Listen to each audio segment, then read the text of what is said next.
So, now, look for something else. Yes!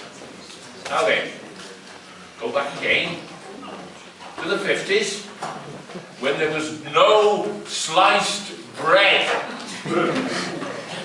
Now then, in the 50s, when you went on holiday, you went to the river, because there were no aeroplanes.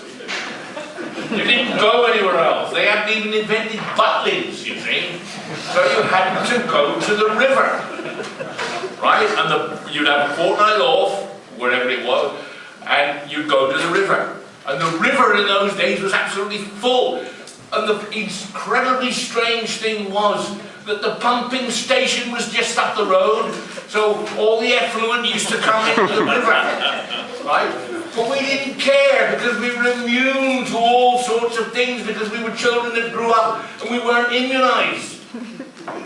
Our mothers used to place us with children that had got measles and chicken pox and God knows what else besides, so that we'd catch it and we had all the diseases and then we were ripe. We could do anything. Right? We didn't catch any diseases because we were absolutely immune to them. So we used to go to the river, and we used to swim in amongst all kinds of things, but we used to do it. All the families in our street used to go down to the river. Great slabs of rock torn up from the riverbed by spring floods were the favourite places. Heat sinks big enough to hold whole families who dripped like white-beached whales, shivering as the sensation of warmth and cold flowed through slowly ripening bodies.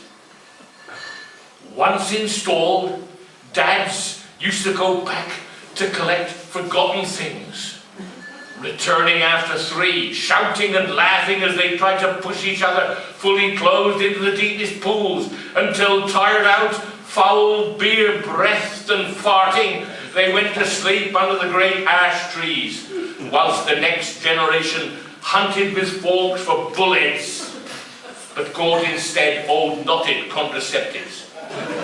Michael, don't you ever let me see you touch one of those again! And so we saved them in secret places, fascinated by an object that it was rumoured our fathers wore before they went to bed. Oh yes! They were glorious, longer, hotter summers. There was a war in Korea, and budgets of taxation and tears from Sir Stafford Crepes, and names like Chiang Kai-shek, and I made myself sick after smoking a turf cigarette. And older girls wore one-piece swimsuits that really covered their chests, because men were men and women were double-breasted, and film stars were film stars, and there was no rock and roll, and the Reverend Carver spoke the words from a fire and brimstone Bible, and Roy Rogers and Trigger were real, and there was no sliced bread.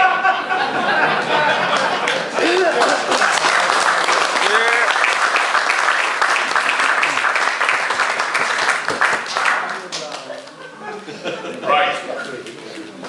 Back to not long ago. Cancer, this is called. There is nothing wrong with me. I have a clear conscience. It's just that thinking like bloodletting and sweating is going out of fashion. I have a nauseous kind of feeling that everything is less than real. I need a psychological explanation. Half a day a week with a Harley Street trick cyclist. Further education might be a solution. Night school, professional tutors, the company of whores, a sauna bath of learning, steam dripping from my pores. An excursion into knowing I'm suffering from institutionalized frustration as a result of compulsory consumption in a commodity-intensive society. I am continually on the move, powerfully rushed about. I am exhausted by the rush hour. I can't escape the traffic. I'm a new kind of ghost, a dehydrated soul behind a steering wheel, a perfect specimen of lost humanity. I wear photochromatic lenses in expensive Austrian frames. I want to vomit out my thoughts and clear into the of bile, no critical pontifications from egg-bound intellectuals, just rubber stamp and pass them, post them next to crotchless underwear to be read in silence up the escalators, photo-reduce them and send them via satellite to Japan, and print them on rice paper because of their experimental nature. Or better still, post the things on Facebook or Twitter and make them part of my fucking profile. But fundamentally, I'm a simple person trapped in an open prison with a strong urge to be somewhere else. A flight to Acapulco. Luxurious surroundings, in-flight movies, chamber music, serving wenches in the sky. No. I'll drive to the coast in an open car. Cadaridris, tempest-torn, nudity, dolphins, Dylan Thomas, rays of bright sunshine. I'm doing 80 on a perfectly deserted, straight road, and a van with large windows is parked by a layboy. My mind barks like a mad dog. It's a fucking speed camera and I've got 6 points! I need dancing lessons for the advanced in age. I'm about to be swallowed by the universe of madness. An appointment has been made for me to see an oncologist in Shrewsbury Hospital on the 15th of June at 10:30 a.m. Cancer! That'll solve the fucking problem.